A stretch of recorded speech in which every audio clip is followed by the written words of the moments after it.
Nah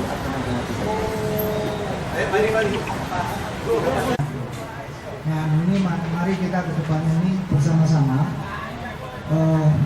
membuat perencanaan yang bagus, yang sesuai dengan tentunya aturan yang berlaku. Memang RTBL ini ada di sini, tapi bukan alasan utama untuk menunda revitalisasi pasar tunjungan ini.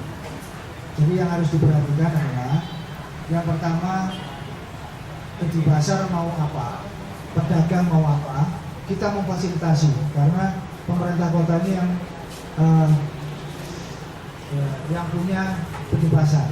Tetapi secara teknisnya apa yang akan dilakukan di tunjungan ini itu terserah dari di pasar. Kita juga tahu bahwa di pasar juga kesulitan dalam hal finansial. Nah, kalau kesulitan, bagaimana mekanisme yang baik supaya ini bisa tercapai revitalisasi. Itu yang kita inginkan sebetulnya. Sama, dari P3KT dengan Pemkot juga sama. Ingin membuat pasar tunjungan ini hidup. Dan juga karena ini mempunyai nilai sejarah dan sebagainya, jangan sampai nilai sejarah itu berubah. Nanti juga harus dipertahankan. Jadi nanti meskipun RTBL nanti belum disahkan dan sebagainya, rencana tata bangunan dan lingkungan RTBL itu. Jadi untuk menata suatu kawasan. Tapi untuk revitalisasi ini jangan sampai menunggu itu, paralel saja. Jadi nanti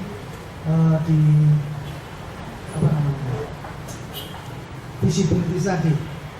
Jadi dicek dulu, dikonsultasikan dulu, ini mau dibuat apa, kemudian bagaimana ke depannya, siapa saja yang di sini, kemudian sambil konsultasi dengan Cipta Karya terkait dengan rencana tata bangunan dan lingkungan hidup. Jadi sejalan paralel. Itu saran kami. Kami hanya bisa memantau karena memang fungsi dari pemerintah kota ini hanya memfasilitasi saja. Karena di pasar sebetulnya sudah dipisahkan kekayaannya dari Pemkot. Jadi mereka harus berdiri sendiri dan bisa berkarya di situ. Kita hanya melihat ini tidak boleh, ini boleh, dan sebagainya. Prinsipnya pemerintah kota itu, Bapak Ibu sekalian, kita mau sama-sama untuk tunjungan ini bagaimana. Tetapi yang perlu dicatat juga, tentunya tunjungan ini dulunya dibangun oleh PT dan sebagainya. Nah, kontraknya ini juga harus dilihat. Jangan sampai nanti ada kontrak di atas kontrak. Jadi itu yang perlu ditekankan nantinya. Jangan sampai nantinya setelah kontrak jadi ternyata kontrak sebelumnya ada yang menimbulkan dampak hukum di kemudian hari. Ini yang harus dicermati. Kemudian untuk pembiayaan juga harus dari mana pembiayaan itu. Misalnya kalau investor langsung masuk juga tidak boleh, karena harus ada lelang. Atau PD pasar yang akan melakukan sendiri dengan pedagang dengan meminjam, itu silakan. Tetapi mekanismenya banyak, Pak. Mekanisme untuk pembiayaan itu banyak, silakan. Tetapi yang saya wanti-wanti adalah jangan sampai mekanisme pembiayaan tersebut melanggar aturan. Begitu juga untuk kalau misalnya berkontrak juga jangan sampai ada kontrak di atas kontrak. Pesan kami itu saja. Untuk selanjutnya mungkin secara teknis karena yang membuat jangka pendek, jangka panjang itu di pasar, kami hanya menyetujui. Ini oke, ini tidak oke. Dan juga nanti PD pasar juga menjelaskan kesulitan-kesulitan apa sehingga ini yang jangka pendek sampai sekarang belum terlaksana. Itu juga harus dijelaskan. Jadi kita nanti diskusinya akan lebih baik. Terus kemudian saya juga mendengar dan ada data yang masuk ke kami untuk pedagang yang pedagang pasar tunjungan ini ada beberapa yang masih nunggak dan sebagainya. Nah ini juga harus kita omongkan juga, jangan sampai nanti ini juga menjadi bahasan yang jelek sehingga menimbulkan dampak yang negatif. kita mari sama-sama positif, berpikir positif bagaimana supaya kunjungan ini menjadi lebih baik. Mungkin itu Pak Budi yang saya perlu sampaikan. Cukup itu juga. Terima kasih Pak Happy di pasar untuk meramaikan, untuk merevitalisasi pasar kunjungan. Itu kata kunci yang paling penting karena memang tadi yang dikatakan memang ini PD Pasar adalah saham yang sudah terpisah. Jadi memang PD Pasar harus melakukan eksekusi perusahaan yang bahwa Pemkot memang memegang saham mayoritasnya, tetapi bahwa istilahnya pendanaan sudah terpisah, jadi tidak bisa Pemkot katakanlah dalam konteks level teknis tidak bisa mengatur, tapi dia bisa memberikan arahan-arahan bagaimana supaya revitalisasi pasar kunjungan itu bisa terlaksana dengan baik. Untuk waktu selanjutnya tadi dari PD Pasar monggo sekalian nanti untuk jangka pendek dan jangka panjangnya sekaligus tadi Pak Hedi bilang yang beberapa pedagang yang terkait pajaknya nanti bisa disampaikan sekalian biar nanti proses dialognya bisa dua arah gitu. Makasih Pak, monggo 15 menit Pak waktunya.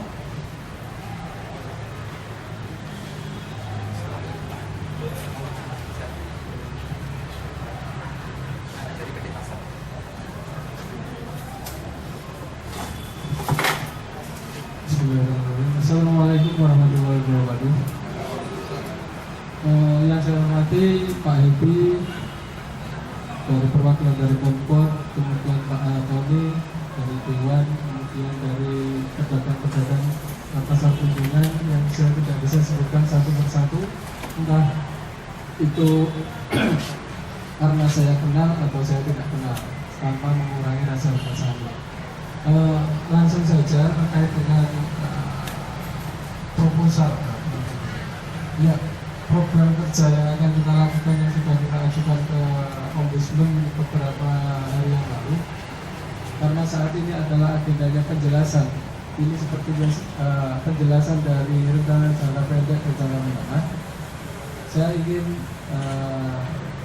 memulai dari kenapa kok harus ada jangka menengah dan jangka pendek dan jangka panjang. Kita nggak bisa langsung menuju ke jangka panjang, yaitu revit. Sambil menunggu revit, kita juga ingin membuat pasar kunjungan terfasilitasi, meskipun memang minim, karena yang seperti kita ketahui PT Pasar sendiri secara holding company-nya merugi. Salah satu yang membuat merugi juga termasuk pasar kunjungan. Kita juga harus berbuat adil ke pasar-pasar yang lain. Artinya ketika perusahaan, ketika pedagang, beberapa kali pedagang mengadakan hearing difasilitasi oleh Komisi B, tetapi beberapa kali hearing nampaknya juga belum ada solusi yang menguntungkan. Mudah-mudahan dengan pertemuan sore hari ini dan kami hadir di forum ini, dari pemerintah kota hadir di forum ini adalah sebagai bentuk keseriusan untuk membantu semua pihak, baik membantu pihak pedagang maupun adalah PD Pasar dalam rangka menemukan solusi yang baik dan tentunya adalah tidak mutlak. Itu 2005 sudah nggak ada tukang sapu-sapu, lampu mati sudah tidak diganti. Itu 2005. Akhirnya saya bertahan sampai 2006 Pak. Terus saya kerja dengan nggak ada toilet, nggak ada musola, lampu mati nggak dinyalakan. Saya bisa bertahan gimana di sini? Lama-lama kita tutup Pak. Itu 2005, berjalan sampai sekarang. Dan kemarin 2005 sampai 2 tahun sebelumnya kita bayar retribusi Pak. Yang punya stand itu kakak saya sampai meninggal. Itu saya bayar terus retribusi. Karena aturan di sini kalau tidak bayar retribusi 3 bulan berturut-turut, stand saya ditutup. Ya saya bayar, padahal kakak sudah meninggal Pak. Itu sumbangan dari saya. Kenapa? Karena tujuan saya mungkin di sini ada perbaikan, itu bisa diteruskan dengan ahli warisnya. Gitu. Kenyataannya tidak ada sampai sekarang. Nah kalau kemarin kita tidak bayar retribusi 2 tahun karena kita dipungut PPN Pak. Berat Pak, kerja enggak, stand tutup, suruh bayar retribusi pakai PPN. Mau nggak pakai PPN aja kita sudah nggak ada penghasilan loh Pak. Itu kenyataannya ada. Kemudian kita mulai dari nol. Kalau ini belum diselesaikan, nanti pada saat jangka pendek, jangka panjang juga demikian. Balik mana nang boleh buri mana, gak maju-maju itu loh. Selesaikan ini dulu. Ya, saya mohon selesaikan dengan hati yang masing-masing dingin. Kalau semuanya ngoyok, semuanya ngotot, ya ndak melaku toh Pak. Bu, ya. Saya mohon juga keikhlasan PD Pasar. Wong tutup kabeh ini terus kemudian di jalur retribusi, ya gak fair toh. Kecuali kalau itu memang sudah tahu laku dan itu pajaknya juga masuk ke pajak PPN banyak, tarik retribusi boleh, karena itu kewajiban. Tapi di sini saya melihat gak dodolan. Ya, saya mohon nanti ini selesaikan dulu. Nanti pasti ada. Kalau kita revitalisasi dengan kondisi seperti itu tidak baik.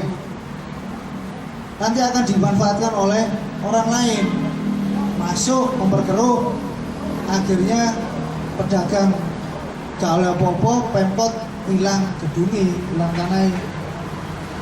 Ya Bu, ya PD Pasar, saya mohon nanti dengan kerendahan hati saya memohon juga dengan Pak Jalil dan kawan-kawan juga dari Pak ini untuk ngawal sama-sama. Jangan sampai ada tujuan-tujuan yang jelek. Karena memang saya dapat informasi itu, mohon maaf Pak Jalil, karena ada data yang masuk ke saya juga itu, terbuka itu. Tapi saya berpikir, betul apa katanya Bu Ulfa, kalau tidak jualan, bayar, itu terus piye? Orang yang udah masuk akal seperti itu. Ya mari kita berpikir jernih lah ke depan, agar kita tidak dimanfaatkan siapapun. Kalau kita kisruh terus dimanfaatkan oleh siapapun, habis kita akan masuk. Saya mohon pedagang juga dengan peranan Pak Jalil berpikir jernih untuk ini. Saya minta PD Pasar juga demikian. Kalau memang itu sudah tidak mampu dan sebagainya, ya restitusi atau apa yang bisa kita mulai dari nol lagi. Saran saya itu Pak, ini selesaikan dulu itu. Baik, assalamualaikum warahmatullahi wabarakatuh. Kami hadir dan mewakili dapat diskusi dari Ketua Dewan dalam Dewan dari sepintas yang kami lihat itu memang ada pemahaman yang salah dari PD Pasar terhadap permasalahan ini. Artinya apa? Bahwa permasalahan yang di sini belum teridentifikasi dengan pas, sehingga statement solusi yang disampaikan adalah lebih mengarah kepada persoalan teknis. Dan kemudian dengan kondisi PD Pasar yang begitu lemah, lalu kemudian ini perlu ada satu langkah-langkah politis. Tidak bisa dihadapi dengan kebijakan-kebijakan yang bersifat administratif, kemudian adalah mendasarkan kepada regulasi-regulasi yang sekarang ini dibuat oleh PD Pasar sendiri. Dan nampaknya kami melihat itu antara pedagang yang kedua itu kan antara pedagang sama PD Pasar itu tidak sama-sama meletakkan masalah itu dalam posisi yang bagaimana menemukan solusinya. Kami melihat ada spirit saling menyalahkan sehingga belum ada titik temunya. Sehingga untuk yang itu perlu ada satu kesadaran bahwa faktor yang paling penting adalah spirit bagaimana pasar ini hidup. Jadi revitalisasi yang kata tadi itu adalah revitalisasi bangunan, bukan revitalisasi fungsi. Revitalisasi bangunan kalau memang adalah PD Pasar tidak memiliki dana yang cukup, maka adalah bisa melakukan sebuah gerakan sosial, bisa mengajak partisipasi pedagang untuk sama-sama berbenah. Sebetulnya adalah kalau memang kita mau bisa menyentuh terhadap kepentingan pedagang, membawa pedagang pada kepentingan untuk menyelamatkan misinya supaya bisa pedagang jalan, jangankan adalah untuk diajak kerja bakti, diajak urunan itu adalah karena adalah itu akan menyelesaikan masalah pedagang, saya pikir akan mau. Nah, persoalan lagi adalah yang kedua, kaitan dengan masalah ketidakmampuan dari pedagang, PD Pasar. Kemampuan tidak mampu PD Pasar itu memang tidak bisa diselesaikan sendiri untuk sementara. Tetapi kan kemudian kita melihatnya kan tidak boleh. Lalu kemudian pedagang hidup berlama-lama dan mati berlama-lama seperti ini tidak boleh. Pemerintah harus hadir dan kemudian pemerintah perlu mengambil satu langkah-langkah diskresi. Sehingga tadi saya meminta kepada PD Pasar bersama bagian perekonomian untuk menghadap, untuk yang pertama melakukan aksi dulu, yang kedua baru menghadap kepada Bu Wali, minta petunjuk beliau kira-kira apa yang harus dilakukan. Dan ketika itu ada sebuah perkembangan itu sudah dilakukan, kami sebagai pimpinan Dewan nanti akan meminta untuk merumuskan itu dalam rapat pimpinan. Dengan begitu nanti kan langkah-langkah solutif itu akan bisa terbit dari situ. Terus kemudian sikap Dewan sendiri seperti apa melihat dengan keadaan seperti ini, Pak? Kalau melihat keadaan seperti ini, solusi yang disampaikan tadi tidak akan menyelesaikan masalah. Tetapi adalah sekedar itu adalah membatalkan wajibnya dari PD Pasar. Karena adalah untuk merevitalisasi pasar ini, bangunan dan fungsinya ini membutuhkan effort yang luar biasa, energi yang luar biasa, strategi yang jitu. Nah kemudian untuk ini kan kita kan belum melihat bahwa PD Pasar masih berkutat kepada sebuah dialektika siapa yang telur dulu atau ayam dulu, dan kemudian adalah belum melihat langkah strategis, pemikiran strategis taktis untuk menyelesaikan masalah.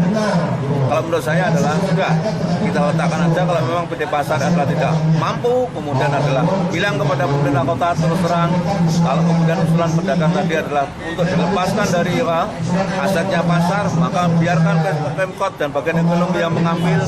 Ketika itu adalah dengan begitu nanti Pemkot akan membangun, dan kemudian adalah urusan pedagang tidak lagi dengan PD Pasar tetapi dengan bagian perekonomian.